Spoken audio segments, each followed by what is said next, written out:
Hello, I'm Sarah Moore-Peach, one of the presenters of Here and Now, BBC Radio 3's new music programme. This is a podcast edition of Modern Muses, in which today's leading composers and performers talk about their creative collaborations. I first met Russell Hartenberger, I guess it was about 1970 or 71.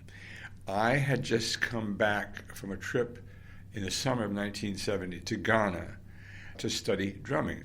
And I had heard recordings of West African drumming and thought they were amazing, but had no idea what they were doing. And I thought, well, it's about time I did. And then I got back and I got a telephone call from a friend up at Wesleyan University. He said, look, I have a friend by the name of Russell Hartenberger, and he wants to go to Africa, and he heard that you went there, and he wants to know what shots to get. What medical preventative shots. I said, sure, have him give me a ring. So I got a call, a very mild-mannered, very nice sort of voice guy. And I said, listen, when you're back, I'm working on this new piece that's involving, bongo drums and I think probably marimbas and maybe some other things. Please get in touch. He said, sure. And a few months later, the phone rang. And Steve invited me to come to a rehearsal of drumming, the piece that he was composing at the time. So that was how the whole thing came together. And I came to the rehearsal and was fascinated by the music. So I showed him the basic pattern of drumming, which is, in a sense, hey, folks, that's it. That's drumming. But it goes on for an hour. Yeah, I know, but that's really it. And I said, look, you just play that pattern over and over again on tuned bongo drums, stand mounted and played with sticks. And he started playing the pattern. I said, look, you stay put. I'm going to join you in unison, and I'm going to get slowly ahead of you. Don't follow me. He said, okay.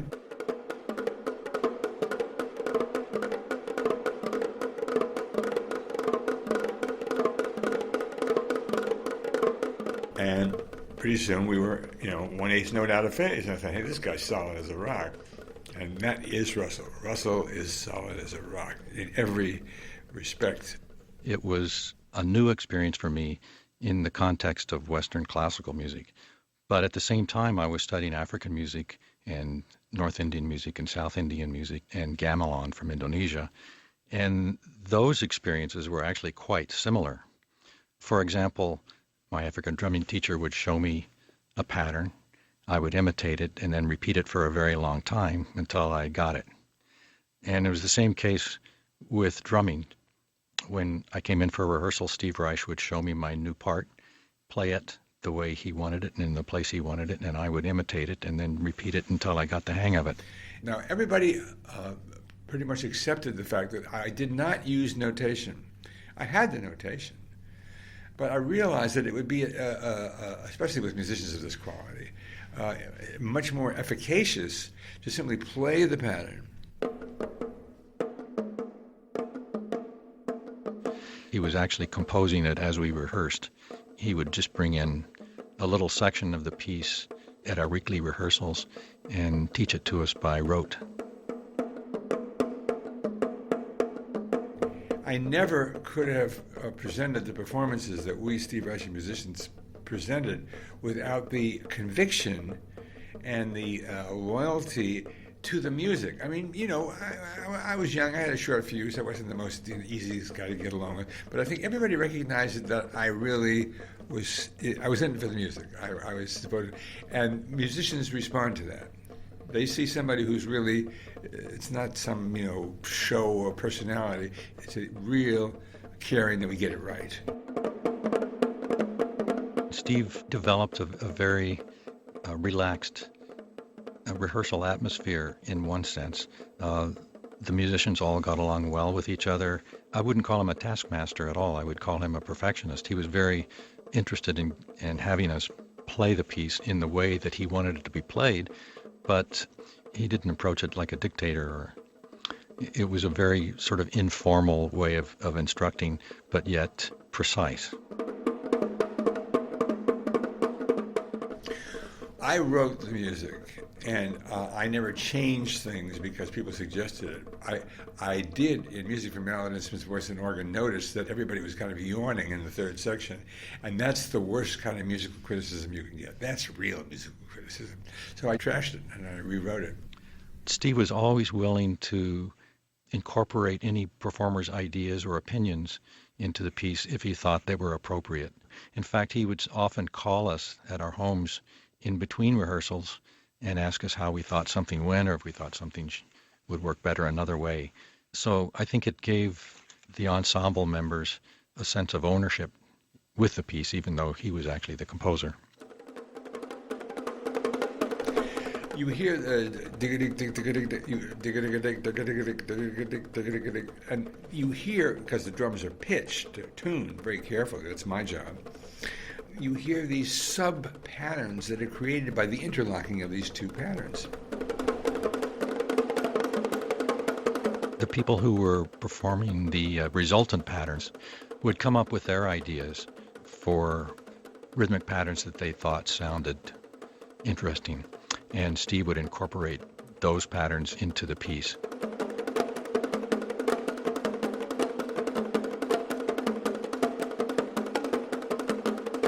It's the kind of music that benefits from repeated performances and run-throughs, even in rehearsal.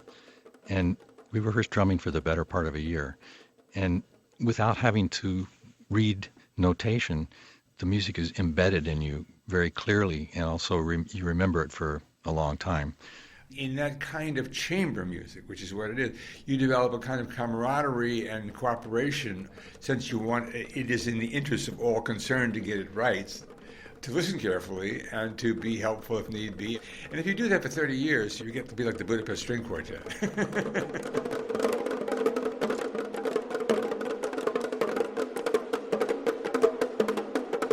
I started off with 4 musicians and 8 bongo drums. And when I got to the end of the bongo section, I began to hear, well, this is a very middle register, and I somehow decided I wanted to go up from there. So I was able to get together the money to buy three octave marimbas from F to F. That's the F below middle C, 3 octaves up. And once I got the marimbas, we needed 9 players, because I wrote a more extended piece for that. And as I was playing the marimbas, and I wasn't taking any drugs or any substances at the time, I began to hear women singing. And I thought, well, that's weird. And it began to sound like Ella Fitzgerald doing scat singing. So I thought, well, why not have real women really singing these patterns?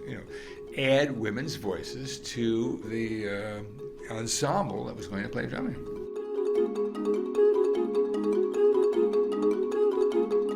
Eventually, there were 9 musicians playing the marimbas and 2 women's voices. So the ensemble had grown to 11 musicians. And when we got to the end of the marimba section, which took a good, several months to do that, I began to think, what if the top of the marimba, was there anything that goes up from there? And I thought, well, the glockenspiel. Now, when you started playing the glockenspiels, you didn't hear any singing because you were so high, but you began to hear whistling or piccolo.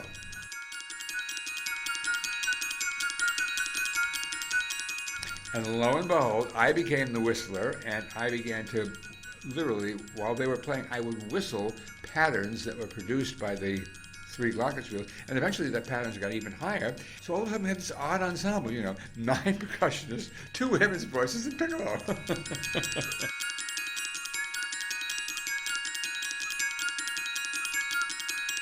So it evolved, and we kind of participated in that evolution as performers, seeing it unfold from week to week, not knowing exactly what was going to come next. So that was very exciting.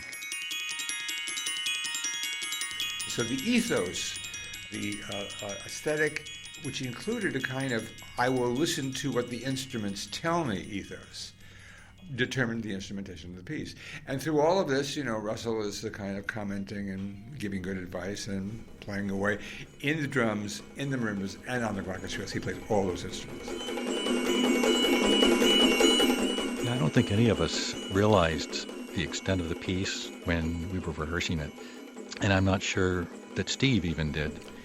it was definitely a landmark musically, a landmark in terms of our establishing a kind of familial relationship amongst ourselves. And out of drumming, most all of the musicians stayed put and became the hardcore music for 18 musicians. So we began to forge a repertoire of pieces, because in the middle was 6 pianos, which is the same musicians, and music from Allen instruments, voices, and organ.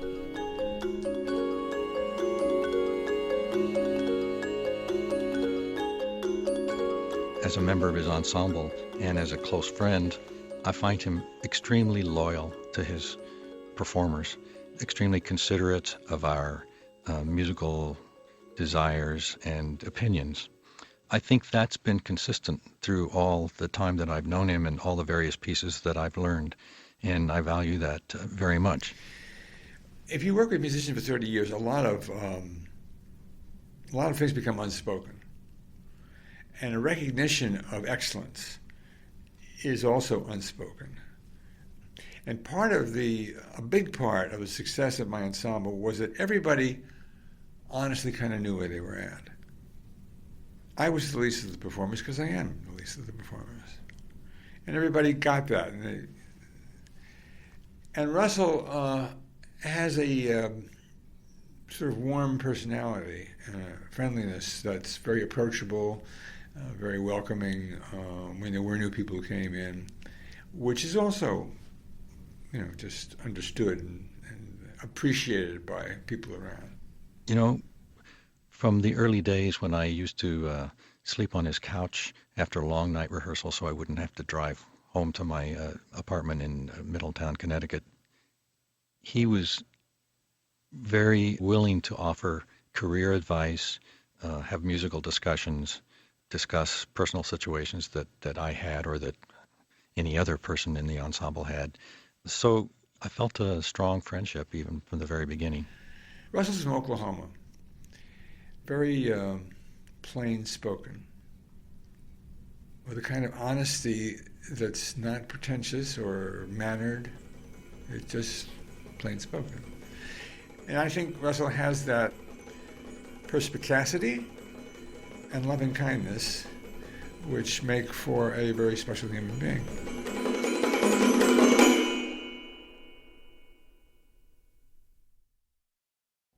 You've been listening to a podcast edition of Modern Muses, part of BBC Radio 3's Here and Now. You can listen live to Here and Now on Saturday nights from 10 o'clock on Radio 3, online, on digital radio and 90 to 93 FM. This is a download from the BBC. For more information and for terms of use, go to bbc.co.uk/Radio 3.